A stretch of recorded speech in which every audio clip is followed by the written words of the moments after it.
پلنکا پریمیر لیگ کې چې کله پرون شاهین افریدي بالنګ تراغو نو د شاهین افریدي د نوم سره تاسو ګورئ لیفت آرم میډیم یې وسره لیکلی چونکې دا فاست بالر دی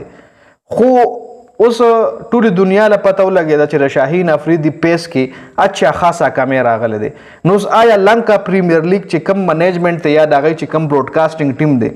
هغوی په کس باندې دا لیفت آرم میډیم لیکلی دی لکه میډیم بالر ولا په کس باندې لیکلی دی یا ته غلطي شوې ده د دې لا پته نه لګي خو دی حقیقت لیکلی دی غورې دا وخت د شاهین افریدي پیس کې اچھا خاصه کمی راغلی دی اور پرونی په لنکا پریمیر لیگ کې په 3 اوور کې 39 رنز ورکړي دي او صرف یو وکټ یې اخیستلی ده په لنکا پریمیر لیگ کې پرون څه داسې خاص بالنګ نه دی کړی اور بل ذرایع دا خبره هم کوي چې شاهین افریدي لنکا پریمیر لیگ کې ځان سره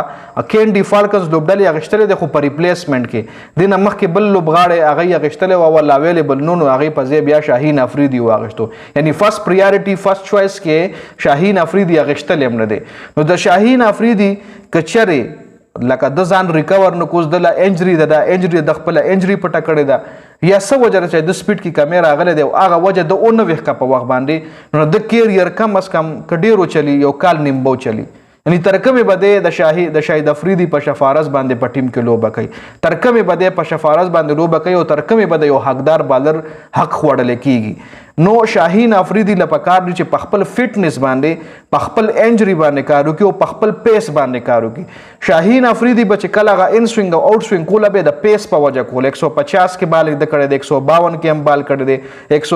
140 پلس په د بالنګ کولو اور کې به ټول بالونه د 140 پلس کولو اوس اور کې یو بال یا دو بال د 140 تر رسي نور د 132 133 135 کې د بالنګ کوي نو اچھا خاصه کمی راغلی د بالنګ کې پیس کې رفتار کې کمی راتلل سره سره د هغه ان سوینګ او آوټ سوینګ ورسره هم افیکټ شوی دی مطلب دی هغه پیس هغه ان سوینګ او آوټ سوینګ بچ د کوله به د په سپیډ باندې کولو نو هغه سپیډ چې د راکم شوی دی نو اوس هغه ان سوینګ او آوټ سوینګ هم نه کیږي او اوس نه د هغه رنګ پریشر شته دی لکه مخکې به د یو امپیکټ و چې دی به راغو بیټسمین لکه یو سایکلاجیکلی دماغي ذهني طور باندې به بیټسمین له پته ولګل چې دی ما آوټ کولی شي اوس بیټسمین ډاډه شو هغه له پته ولګي چې د شاهین افریدي پیس کې کمی دی شاهین افریدي اوس آوټ سوینګ او ان سوینګ هغه رنګ نشي کولی نو بیټسمین ذهني طور اوس په شاهین افریدي باندې مضبوط شو نو شاهین افریدي خو یو طرف ته عقیب جاوید وایي چې موږ په ټیسټ کې ځکه نه دی شامل کړی چې هغه په خپل پیس ریکور کېدو باندې کار وکړي بل طرف ته هغه په پیس ریکور کېدو باندې کار نه کوي هغه لګیا دی په لنکا پریمیر لیګ کې چې پیسه چاپ کوي پیسه ګټي نو شاهین افریدي د پاره دا یوه ډېره سیریس ایشو ده که شاهین افریدي غواړي چې راتلونکي 15 کاله نور هم د پاکستان په ټیم کې سروایو وکړي نو دی به خپل پیس ریکور کوي دغه 130 132 135 پیس سره د پاکستان ټیم کې نه چلی او که په شفارس چلی نو هغه بیا خبره ده خیر دی حواله سره تاسو سره ده کمنټ لازمي وکړئ